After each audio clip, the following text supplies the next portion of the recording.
Fala, povaiada, beleza? Estamos aqui no segundo vídeo da série Leis de Kirchhoff, ainda na segunda semana, tá? Eu apresentei no vídeo anterior os circuitos simples, né, e a lei de Poulier, passei dois exemplos e agora eu vou falar de circuitos redutíveis e irredutíveis, tá? No próximo vídeo eu falo sobre as leis de Kirchhoff, dando um exemplo bem detalhado para vocês, tá bom? Então, seguindo aqui, circuitos redutíveis. Então, vamos lá, vou ficar aqui com a carinha, tá? Pra você ficar me vendo aí, beleza? Bom, o que eu queria que vocês entendessem nesse vídeo seria a diferença entre um circuito que pode ser reduzido a um circuito simples e um circuito que não pode, né? As leis de Kirchhoff, elas vão servir para os circuitos que não podem ser redutíveis, né?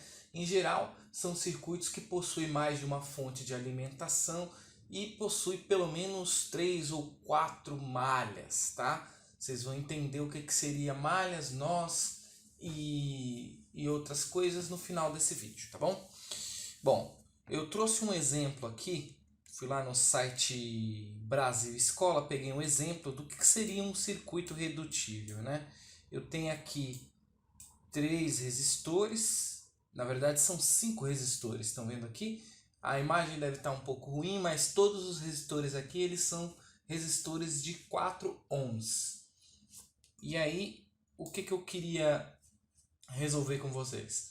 Os resistores de 4 ohms, eles são iguais. Então, eu tenho uma técnica, uma estratégia para fazer soma de resistores paralelo quando eles são iguais. Basta eu pegar metade de um deles, né? E aí eu consigo transformar esse resistor. Veja como está aqui. Peguei aqui de exemplo esses dois resistores. Metade de um resistor de 4 seria 2. Então, se eu somar esses dois resistores de 4 em paralelo, eu vou obter um resistor de 2. E aí esse circuito que está inicialmente com 5 resistores passa a ter apenas 4 resistores, está vendo aqui?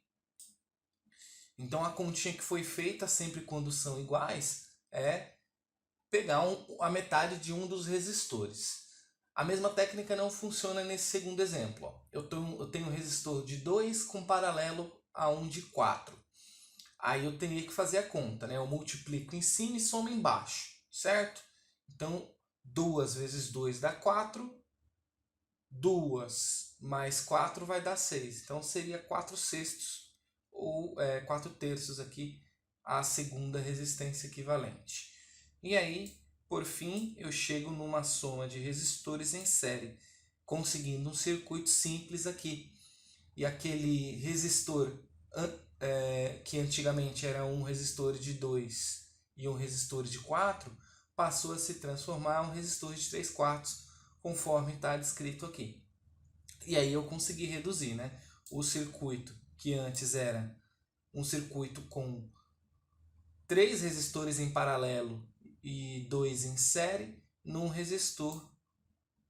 circuito com apenas 3 resistores. E isso é um processo de redução de circuitos, né? Eu passei de um circuito mais complexo, onde eu tinha 1, 2, 3 correntes, né? 4 correntes, se quiser processar, né? E eu passo a ter um circuito com apenas uma corrente, né? Isso é que é reduzir o circuito, certo? Bom, vamos então aqui no segundo exemplo. O segundo exemplo que eu tenho vai muito a dizer o que eu coloquei aqui nessa frase, né? Eu coloquei aqui nessa frase o seguinte, ó.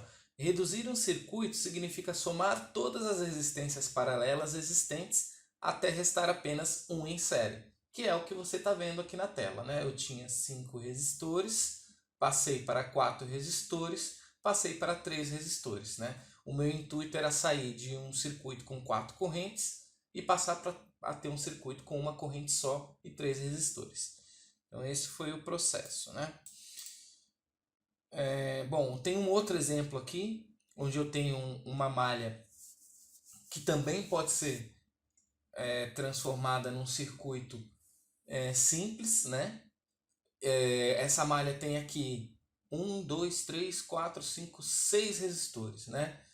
Adiantando o que seria malhas, né? Nesse circuito eu não tenho malhas separadas, mas seria cada circuito fechado desse. Aqui eu poderia configurar, por exemplo, duas malhas, né? Eu tenho a malha aqui da esquerda, que seria esse primeiro quadradinho, e a malha da direita, né?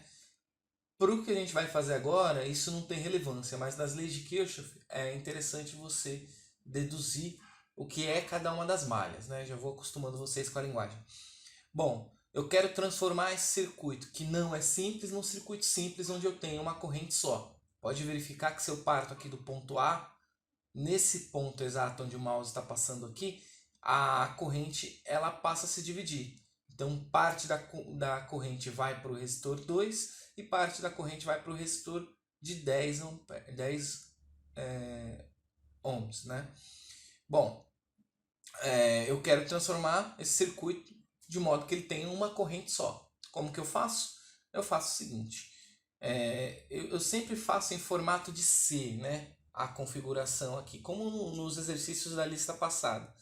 Eu somo tudo que tem em série e depois verifico o que tem em paralelo. Então eu tenho um resistor aqui em série de 2, 3 e 5. Eles estão em série, basta somar. Eu transformei esses três resistores num só, que se configura com o tamanho de 10 ohms. Então eu passo de 6 resistores para apenas 4 resistores, certo? Feito aqui o paralelo, lembra lá da paralelo quando foi iguais? Eu divido por 2, né, a metade de um deles. Então, dois resistores de 10 em paralelo se transformam em um resistor de 5. E aí eu chego ao circuito simples com uma corrente só, onde todos os resistores são somados. Viu que é bem tranquilo, é bem simples fazer esse processo? A grande ideia do circuito redutível é essa que eu estou colocando aqui. Ó. O circuito redutível é aquele no qual sempre é possível reorganizar a resistência equivalente a um circuito simples com apenas uma resistência externa. No nosso caso aqui, segundo, a resistência que representa todos aqueles 6 é essa resistência de 15 ohms aqui. Eu consigo sempre fazer isso no circuito redutível, certo? Eu tenho uma resistência interna, que é a resistência interna da bateria, que eu já tinha comentado, e uma resistência externa, né? Isso seria um circuito simples. Bom, fechando aqui a minha fala, o que eu queria que vocês soubessem, né? O contra-exemplo. O que seria o contra-exemplo? O contra-exemplo é um circuito que não pode ser reduzido, né? Eu não consigo transformar essas várias resistências em uma só no circuito que vocês estão vendo aqui. Eu tenho um circuito com duas malhas e eu tenho vários nós aqui nesse circuito. De modo que eu não consigo fazer somas de paralelo, como eu fiz no anterior, porque eu tenho uma bateria aqui no meio. Então, quando eu tenho circuitos desse tipo, eu tenho que aplicar as leis de Kirchhoff. Eu só vou conseguir dimensionar baterias e dimensionar correntes quando eu tiver circuitos redutíveis. E aí eu uso a lei de Poulier e toda a gama de equações das leis de Ohm. Só que nessa situação aqui, eu preciso ter um outro tipo de lógica que eu vou explicar no vídeo posterior, tudo bem? Acho que é bom parar por aqui. Acho que eu já consegui passar as ideias principais do problema 2. Um abraço, até o próximo.